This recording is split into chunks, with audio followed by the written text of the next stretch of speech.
सो hi students, आज हमारे साथ दीपक है, दीपक प्रजापति, जिसकी एस्कॉर्ट्स कुबोटा में जॉब लगी है। एंड बहुत टाइम से हमने टेस्टिमोनियल्स नहीं डाले because I was in Bangalore. वहाँ पे हम ऑपरेशन सब कुछ सेट कर रहे हैं अब। अब वापस आए तो 13 स्टूडेंट्स की एक साथ Escorts Kubota, which is an MNC company जो इंडिया वाइड ट्रैक्टर्स बनाती है। आपने 100% फार्म ट्रैक ट्रैक्टर का नाम सुना होगा। वो ट्रैक्टर जो है वो कंपनी बनाती है विद कुबोटा। कुबोटा एक जापान की कंपनी है। तो वहां पे इनका डिजाइनर की जॉब लगी है, वो भी he is a fresher diploma holder and इनकी as a CAD designer direct after diploma job लगी है। तो congratulation Deepak. Thank you sir. तो अपनी प्रोफाइल के बारे में थोड़ा सा बताइए, कब करा था डिप्लोमा, कहाँ से किया था? सर मैंने इसी साल डिप्लोमा पास करा 2023 में। ठीक है। और डिप्लोमा पास करने के बाद मैं कॉलेज में सर ने हमें बताया था कि आरबीएम का। कहाँ से किया था? सर मैं दिल्ली से छोटा नाम रूरल इंस्टीट्यूट। अच्छा ठीक है। तो एक सर ने हमें बताया था। तो फिर मैंने नेट पे सर्च करा। फिर मैं पास करने के बाद डायरेक्ट यहीं पे आ गया था। अच्छा ठीक है। तो फिर मैंने यहाँ से कोर्स करा था। 2 से ढाई महीने लग गए थे सर। हाँ, हरी सर ने पढ़ाया था। तो उसके बाद जैसे ही हमने कोर्स कंप्लीट करा तो रेखा मैडम ने हमें अपडेट दी थी एस्कॉर्ट्स में। तो हमने उसके लिए अप्लाई करा। अच्छा, अब इसका जो इंटरव्यू है, मैं इनसे पूछ रहा था कि कैसे हुआ इंटरव्यू, क्योंकि प्लेसमेंट टीम हैंडल करती है। तो ये इंटरव्यू सारा ऑनलाइन हुआ था। यस तो सर। मुझे इसका प्रोसेस समझना है कि ऑनलाइन इंटरव्यू कैसे हुआ था। सर हमने रेखा मैम को रेज्यूम हमने सबमिट करा दिया था सबने। रेज्यूमे हमने कुछ फॉर्मेट, हमारे फॉर्मेट के हिसाब से।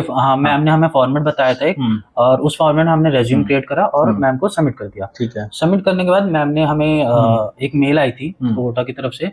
तो उसको हमने देखा और उसमें एक हमें ड्राइंग दी गई थी जो कि हमें ड्राफ्टिंग भी करनी थी और उसकी पीआरटी फाइल भी उसकी हमें सबमिट करनी थी। तो ये 3D सॉफ्टवेयर की ड्राइंग थी। इसको हमने ड्राफ्टिंग करके इसको हमने सबमिट कर दिया। ठीक है। इसको सबमिट करने के बाद विद इन 2 से 3 डेज इसको रिप्लाई आया। और उसके बाद हमारे पास एक और ड्राइंग दोबारा से आई, लेकिन वो थी हमारे पास पूरी फुल ड्राइंग। जैसे पहले जो हमारे पास आई थी एक कंपोनेंट की एक छोटी सी ड्राइंग आई थी। उसमें क्या काम करना था? वो हमारे पास बकेट थी, उसका पहले हमें ड्राफ्टिंग करना था। ड्राफ्टिंग के बाद हमें उसकी एक 3D मॉडल उसका तैयार करके हमें भेजना था। ठीक है। वो भी मेल पे ही भेजना, ऑनलाइन भेजना था।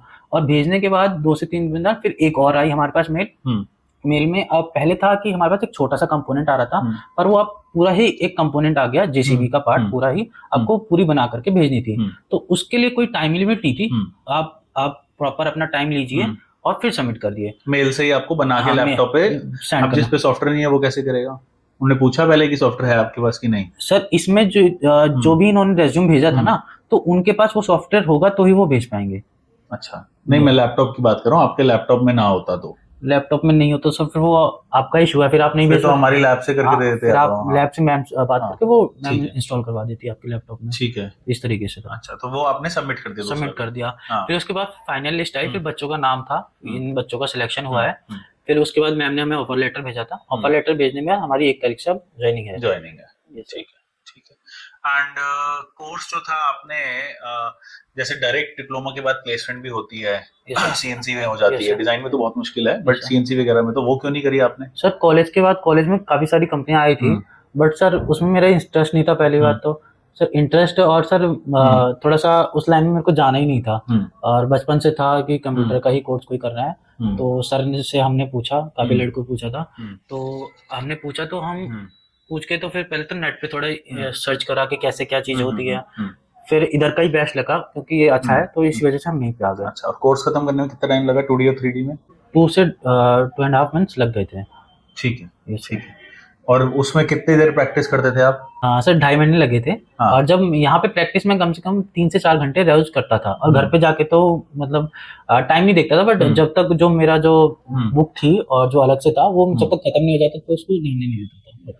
उसको कंप्लीट करके ही फिर जो भी नेक्स्ट काम करना वो करता था। ठीक है। तो अब आपके ये तो बहुत रेयर है, मुझे लगा था कि ये बीटेक बैकग्राउंड के होंगे तो कैड डिजाइनर में, क्योंकि बीटेक फ्रेशर की भी कैड डिजाइन में एस्कॉर्ट्स जैसी कंपनी में लगना बहुत मुश्किल है। तो डिप्लोमा फ्रेशर है, तो ये बहुत अच्छा स्टार्ट मिला आपको। It's a very good start. Thank you sir. अब तो 2-3 साल आप इसी रोल में इसी कंपनी में काम करते रहो बस रेगुलर, तो बहुत अच्छा रिजल्ट इससे आएगा आपको। ठीक है, ठीक है। Okay, thank you, all the best.